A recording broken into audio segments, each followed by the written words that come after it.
New figures from the charity Refuge estimate that 1 in every 4 women will experience domestic abuse in their lifetime. Surrey police say that tackling the issue is a priority, although there was an increase in cases in the year up to this February.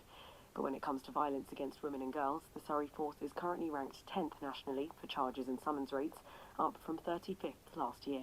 It's pretty shocking, isn't it? Unfortunately, the estimates on those figures seem to be supported by official statistics here in Surrey. In Tandridge, for example, since January the 1st, more than 40% of police arrests have been for domestic abuse offences.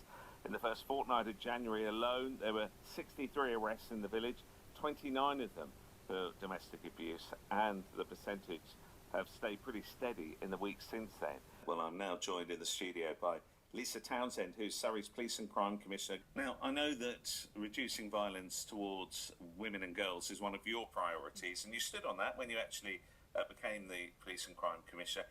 How would you describe the scale of the problem in Surrey? And once you got inside and were elected, was it worse than you thought?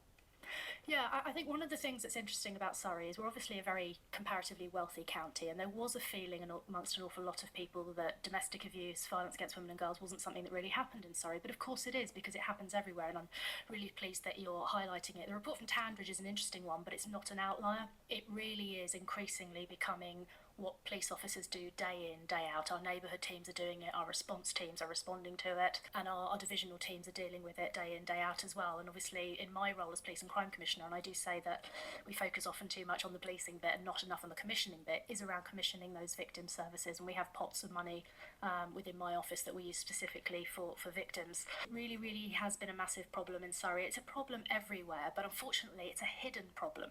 Now, when somebody is burgled or somebody has their car stolen, they will almost always call the police and they will let us know. And that gives us an opportunity, obviously, to track down the perpetrator. But with domestic abuse, we know that women don't always report, and men particularly also don't report. So I want to see reports of domestic abuse going up, because I want to see as a true picture, because only then can we actually start to tackle the problem.